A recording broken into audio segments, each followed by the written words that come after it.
Once again, we are here in Energyear, in the Energyear tour, but excited for this new edition of Energyear Portugal with one of the most important companies, not only in this market, but also for the industry, the renewable energy industry.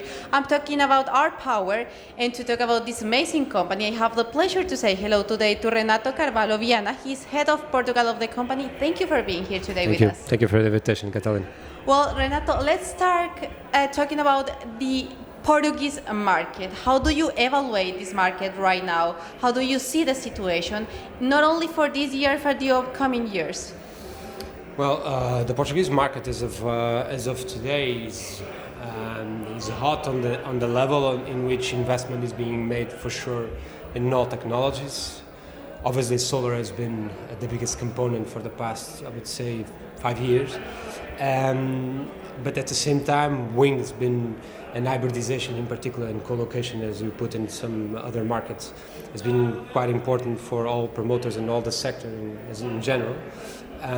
But the Portuguese market and the Portuguese regulatory framework, as of today, is very, I would say, keen on the optimization of the connection points, and that is one of the, I would say, main criteria for investors to actually come to the country and invest here. Obviously, the resource on the solar component and on the wind component as well is interesting, to say the least. But at the same time, we're facing some challenges for sure, and that starts with the grid.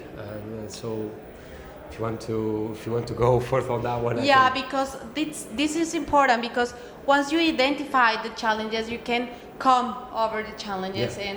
And what are the main challenges for the Portuguese market, not only in terms of, let's say, regulatory framework, but also electrification, grid, curtailments, etc.? Well, just the last point itself can bring us to storage, and we'll touch on that.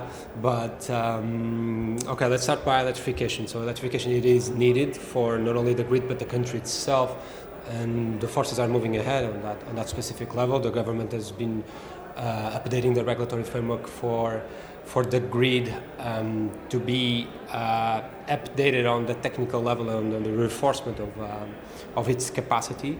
But the bottleneck is actually the capacity. So the capacity on substations and any connection point that you might have as of today, for instance, a greenfield kind of development is a challenge, because there's a lack of visibility on the connection, let's say, deadlines, on the permitting that can take us there. So basically, we're working with previous connection points that were granted and issued years ago. That's why we are squeezing as much capacity out of those connection points with different clusters and different technologies, such as solar, wind, and storage, as a three-leg, let's call it, cluster. And that's one way to optimize it. But since you touched the point of curtailment, which is actually very relevant, this duck curve that we have in the Iberian market can only be solved by introducing BSS into the equation, and obviously into the grid. And that, we have to admit, is facing a challenge on the regulatory framework, because for greenfield BSS development, there's actually no regulatory put on the table as of today for promoters to start planning investment and start planning actually capacity to be installed. Only on the, let's say, co-location we can. As of August last year, the government, and rightly so, introduced us into this application process for a capex subsidy on co-located BSS projects, which is a good initiative to start with, but we need more on that level. It's very, I would say, homologue to an equivalent to what was done with hydrogen projects in Portugal. So it sounds like it's phased with more than one round. The first round was already passed, 100 million to be put on the market and divided into different investors. But that's for co-location, and that won't solve the problem as of today. We are confident as an IPP, and one of the leading ones, that the government will issue and release more tender auctions, capacity market on that specific level, directed to that specific technology, directly to BSS, And we're confident that with that capacity market, we can actually get a visibility on the revenue stream coming from that, because that's where the business model is stuck for all promoters, as you probably heard during today. It's let's call a pain that is transversal to any other player in Portugal, and everyone who's actually investing in Portugal is ahead of knowing that BSS has to be introduced. Yeah. We need to know at what cost, because it's capex intensive to do so, to install it, but we need a revenue stream to go along with it and make the project viable, financially speaking. In that equation, what's the role of the company? What's the, let's talk about competitive advantages for this market, options to growth. What's your path here? In Portugal, R.Power's growth has been, for the past 3 to 4 years, has been, I would say, on a high percentage level on M&A transactions, on acquiring project rights, and then specifically directed to solar projects. And that is one way we have been able to increase our portfolio and increase our presence in the country, and obviously focusing on projects that have the capacity to be hybridized, in which we can co-locate with different technologies such as wind and BSS, which we are already doing. We started that process in early 2023 in the north of Portugal, and also in Alentejo in the south of Portugal as well. So that's one way of squeezing out the problem, if you want. But we need more. Yeah. And the focus of the group, not only on solar, is focusing not only on M&A transactions, not only on the greenfield, because as I previously mentioned, from the regulatory framework angle, greenfield PV is frozen as of today, because the grid has to be reinforced first for the capacity to be received at the substation level. So we are preparing for storage. That's a huge bet coming from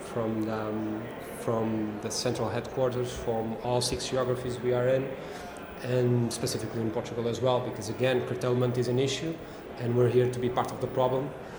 Sorry, part of solving it, and part of the solution. But it is clear that with the regulatory framework input as of today, we need some more clarity so that we can move forward. And we have been discussing with a lot of different players today this issue. I think the role of MR 2030, this task force that was created to accelerate the permitting processes in Portugal and to actually give a brief and to serve as an intermediation in between the private sector and the public sector in Portugal, is a huge compliment from the government. But we need more, not only from them, but from the governmental agencies and institutions, for us to be able to actually quantify how much and when. When to do it. But the path going forward is clearly going with storage and clearly increasing our PV portfolio and wind portfolio across the national, I would say, scheme.